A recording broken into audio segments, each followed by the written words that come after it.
Hello दोस्तों, नमस्कार। Political science learning में आप सभी का स्वागत है। आज हम लोग पढ़ रहे हैं वेस्टर्न पॉलिटिकल थॉट के अंतर्गत एरिस्टोटल्स का जो आइडिया है। उन्होंने कहा पॉलिटिक्स को एज अ मास्टर साइंस, उसको हम लोग समझने की कोशिश करेंगे। यह वीडियो उन विद्यार्थियों के लिए काफ़ी हेल्पफुल या मददगार साबित होगा जो यूजीसी नेट जेआरएफ की तैयारी कर रहे हैं, और साथ ही साथ यदि आप लोग पीजीटी और असिस्टेंट प्रोफेसर की तैयारी कर रहे हैं तो वहाँ पर भी आपको यह मदद करेगा। अरिस्टोटल एक ग्रीक फिलासफर है, जैसा कि आपको मालूम है। ये 4th सेंचुरी बीसी में रहे हैं। इनका जो टाइम पीरियड रहा है वो 384 बीसी थे 322 बीसी का रहा है। ये पॉलिटिकल साइंस को मास्टर साइंस कहते हैं क्योंकि उनका मानना है कि पॉलिटिकल साइंस एक ऐसा सब्जेक्ट है जो जितने भी अदर साइंसेस हैं उनको डायरेक्शन देने का काम करता है या उनको इनकम्पास करता है, उनको अपने में शामिल करता है। उन्होंने अपनी जो मेन बुक लिखा है पॉलिटिक्स, जो 8 पार्ट में है, पॉलिटिक्स की उनकी 8 बुक है। उसमें जो है तो ह्यूमन का नेचर कैसा होता है, ह्यूमन बीइंग का, उसको उसके बारे में बात की है।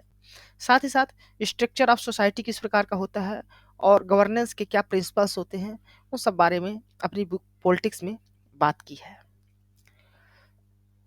तो उन्होंने पॉलिटिकल साइंस को मास्टर साइंस कहा है। इसके लिए काफ़ी कई रीजंस हैं। पहला तो रीजन है कि जो पॉलिटिकल साइंस होता है उसका जो मेन लक्ष्य होता है वो कॉमन गुड होता है या यूडोमेनिया होता है।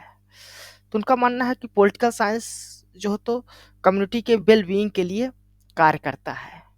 उनके अनुसार पॉलिटिक्स केवल पावर या गवर्नेंस बस नहीं है, बल्कि पॉलिटिकल साइंस या पॉलिटिक्स एक ऐसा सब्जेक्ट है जो इंडिविजुअल ह्यूमंस के लिए एक ऐसी कंडीशन क्रिएट करता है समाज में, ताकि वो कम्युनिटी में आगे बढ़ सके, अपने को फ्लरिश कर सके। दूसरा उन्होंने जो रीजन दिया है वो दिया है guidance for other sciences.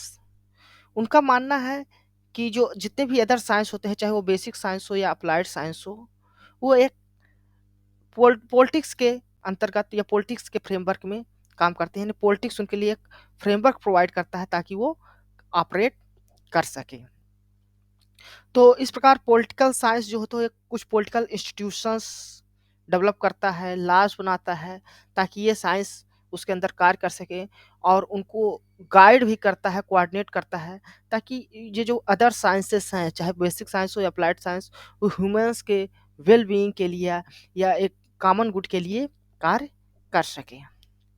Next उन्होंने रीजन बताया है पॉलिटिक्स को, कहा है कि वो प्रैक्टिकल विजडम होता है। पॉलिटिक्स में एक प्रैक्टिकल विजडम होता है। तो प्रैक्टिकल विजडम के द्वारा वो क्या करते हैं कि जो गवर्निंग के कॉम्प्लेक्सिटीज हैं या कॉमन गुड अचीव करने में जो प्रॉब्लम आती है उनको सॉल्व करने में ये पॉलिटिक्स मदद करता है। जिस प्रकार पॉलिटिक्स प्रैक्टिकल विजडम के द्वारा एक साउंड जजमेंट और रियल वर्ल्ड में डिसीजन मेकिंग में मदद करता है, इसलिए इसको पॉलिटिक्स को क्या कहा, मास्टर साइंस माना है। इसके अलावा जो नेक्स्ट रीजन है वो ये है कि जो ह्यूमंस का नेचर होता है वो सोशल नेचर होता है।